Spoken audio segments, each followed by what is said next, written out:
I died in my first ever hardcore Minecraft world, and this is what happened. So I created a new world, gave it a name, changed it to hardcore, and gave it a random seed.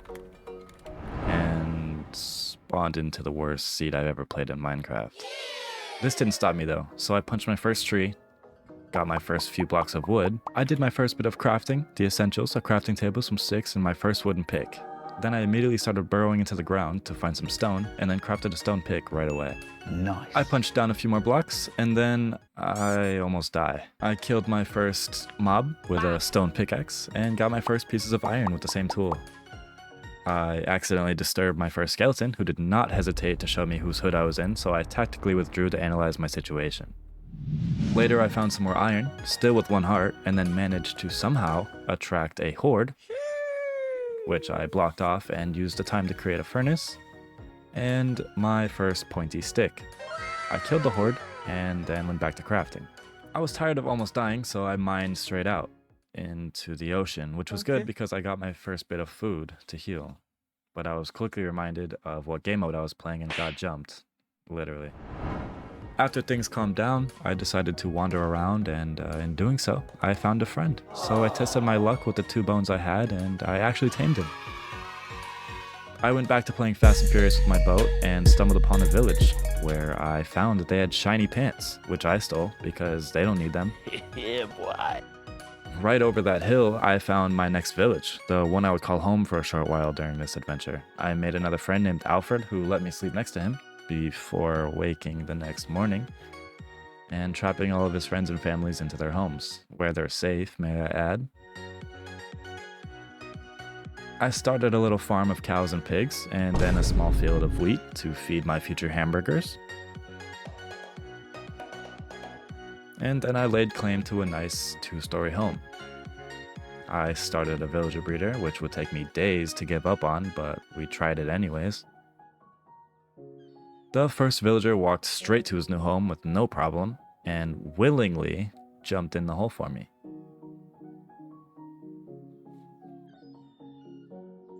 The next villager had to be coerced a little bit, but he was also willing to jump in as soon as he got over there, of course. Ooh, piece of candy.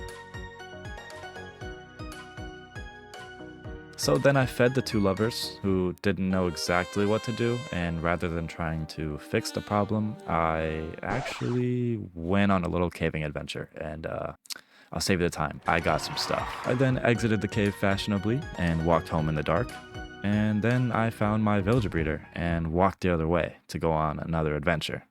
This time I found a ravine, and while I was inside, I saw these pointy rocks that looked like they would suck to land on. Anyways, I walked home in the dark again and found my village pretty fast. On the next day I started a lava farm for smelting, and it's super easy with little to no cost. I placed my first lava bucket and then actually went back to focus on the villager breeder.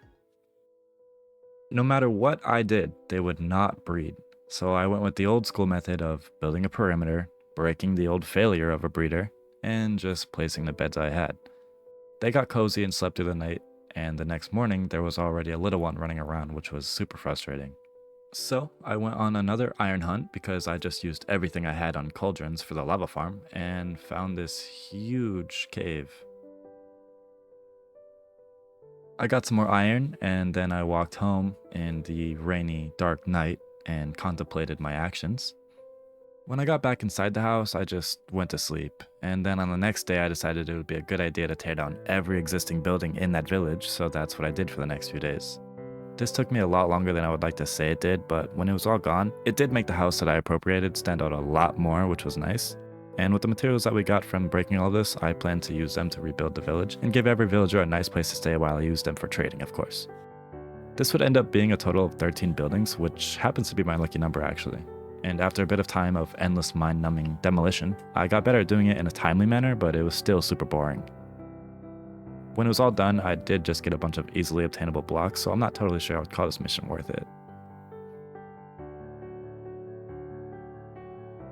After breaking all these houses though, I did make a nice compact bone meal generator, which was super easy. And then I went to check on the villager breeder, which was doing great. So I went to the house to do some mining and smelting. I then exited my home for what I didn't know would be the very last time. Anyways, I found this nice spot for a mine and started digging. I dug and dug and dug until eventually I found this hole. Initially, I ignored it, but then I got curious.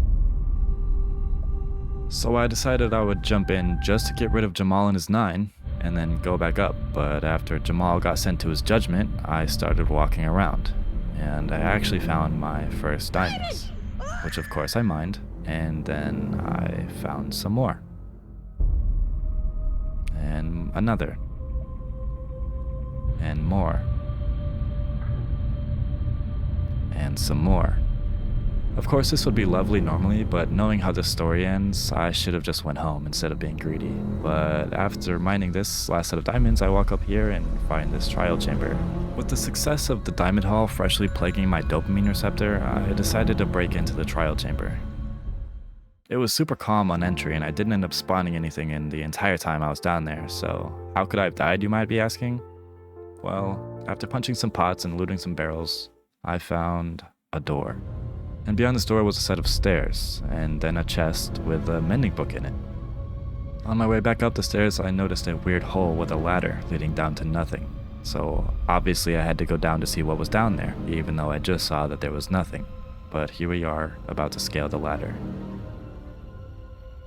Down here I saw some tiny stalagmites poking up from the ground, so I decided best to just move on. But as I was walking up the stairs,